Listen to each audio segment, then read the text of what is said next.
دوسرے نے کہا میں نماز پڑھ رہا تھا، کوئی گالی دے رہا تھا یا میوزک کوئی سن رہا تھا اور میرے کان تک آواز آ گئی تو کیا حکم شرع ہوگا؟ دیکھیں آپ کی نماز ٹوٹنے کے اعتبار سے تو کوئی مسئلہ نہیں ہے، یعنی ٹوٹے گی نہیں، آپ کی نماز کنٹینیو رہے گی، چاہے کتنی ہی کوئی بری چیز کان تک پہنچ جائے، آواز پتہ کہ خیالات بھی اگر بعض اوقات گندے آ جاتے ہیں تو اس سے نماز ٹوٹنے کا تو کوئی تعلق نہیں ہے۔ ہاں یہ ضرور ہے کہ اس کی نورانیت جاتی رہے گی کہ جہاں میوزک چل رہا ہو وہیں نماز پڑھنے لگے، جہاں آوارہ گرد لوگ بیٹھے ہیں وہاں آپ نماز پڑھ رہے ہیں، ماں بہن کی گالیوں کی آوازیں آپ کے کان تک آ رہی ہیں، تو کیا خشوع و خضوع رہے گا اور کیا توجہ اللہ تعالیٰ کی طرف ہوگی، کیا نماز کی طرف دھیان ہوگا؟ اس لیے اس میں نمازی کا بھی قصور ہے کہ ایسی جگہ نماز کیوں پڑھی کہ جہاں پہ اس قسم کے لوگ موجود ہوں یا اس قسم کا ماحول ہو۔ ہاں بعض وقت مجبوری ہوتی ہے، جیسے مارکیٹ میں ہوتے ہیں، دکان میں نماز پڑھ رہے ہیں، باہر سے گزرتے ہوئے لوگ اور اطراف کے لوگ میوزک چلا رہے ہوتے ہیں، یہ ایک مجبوری کی صورت ہے، ٹھیک ہے، لیکن اگر بچ سکیں تو حتی الامکان قریب اگر مسجد ہے کسی کو بٹھا کے مسجد میں جا کے نماز ادا کریں، یہ بیسٹ ہوتا ہے، لیکن بہرحال آپ کی نماز قائم رہی، نماز کے ٹوٹنے کا اس سے کوئی تعلق نہیں ہے۔ ایک بھائی نے کویسچن کیا تھا کہ بعض اوقات مرغیوں کے انڈے پیدا ہوتے ہیں بغیر مرغے کے، وہ گرمی سے پیدا ہو جاتے ہیں، تو ایسے انڈوں کا کھانا شرعاً کیسا ہے؟ یہ بالکل جائز ہے، بس یہ ہے کہ اس سے بچہ نہیں نکلے گا، لیکن بہرحال وہ انڈا فی نفسہ طیب ہے، حلال ہے، اسے بالکل کھانا جائز ہے۔ انہوں نے کویسچن کیا تھا کہ انڈسٹریل لیول پر مرغیوں سے انڈے لینے کے لیے مرغیوں پر بہت ہی زیادہ ظلم کیا جاتا ہے، انہیں انتہائی تنگ جگہوں میں رکھا ہوتا ہے اور مسلسل انہیں انڈے دینے پر مجبور کرتے ہیں، فیڈ دیتے ہیں، انجیکشن لگائے جاتے ہیں اور شدید جسمانی اور ذہنی اذیتیں دی جاتی ہیں۔ اب انہوں نے اس پر 3 سوال کیے ہیں۔ پہلا چیز یہ کہ جو چیز فی نفسی حلال ہو لیکن حصول کا طریقہ جانوروں پر شدید ظلم کی صورت پر مشتمل ہو تو ایسی چیز کا عوام کو استعمال کرنا کیسا ہے؟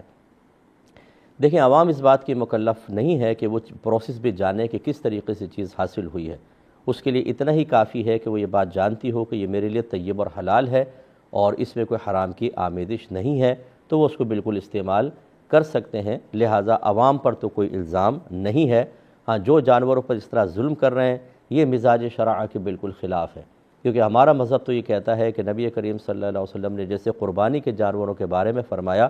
کہ قربانی کے جانور کو ذبح کرنے سے پہلے دانہ پانی دو، یعنی چارہ اور پانی دو، یعنی بھوکا نہ مارو، اور فرمایا ایک جانور کو دوسرے جانور کے سامنے ذبح نہ کرو۔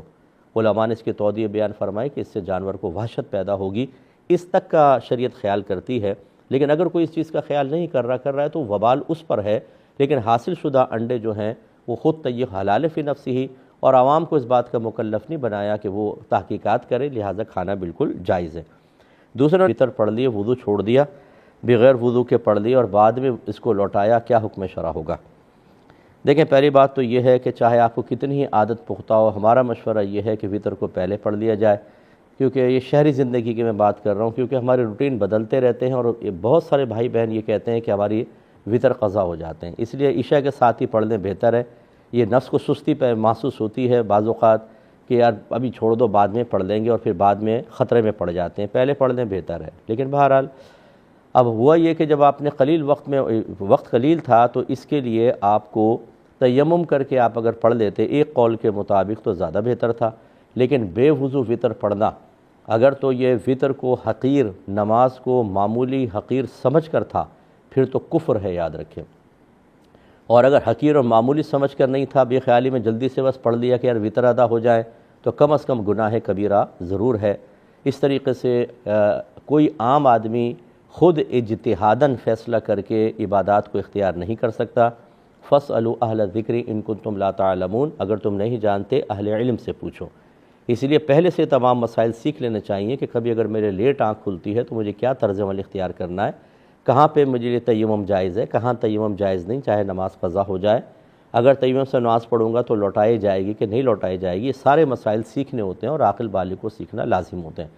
لہذا جس نے بھی ایسا کیا، اور اگر وہ خاتون ہیں جو سن رہی ہیں جنہوں نے کویسچن کیا آپ ہی نے کیا تھا، تو تجدید ایمان، تجدید نکاح احتیاطاً کر لیں اور آئندہ مجتہدہ بننے کی بالکل کوشش نہ کریں، اس کے مسائل پہلے سیکھیں، اور یہ بس ذہن میں رکھیں کہ بے وضو نماز کبھی بھی نہیں ہوگی، وضو آپ کو ضرور کرنا تھا۔ اب اگر نماز کی حقارت سمجھ کر کیا کہ ایسی کوئی ضروری کوئی ہے نماز کی وضو کروں، پھر تو کفر ہے، ورنہ کم از کم گناہ کبیرہ تو ضرور تھا۔ اللہ کی بارگاہ میں توبہ کریں اور آئندہ احتیاط کریں۔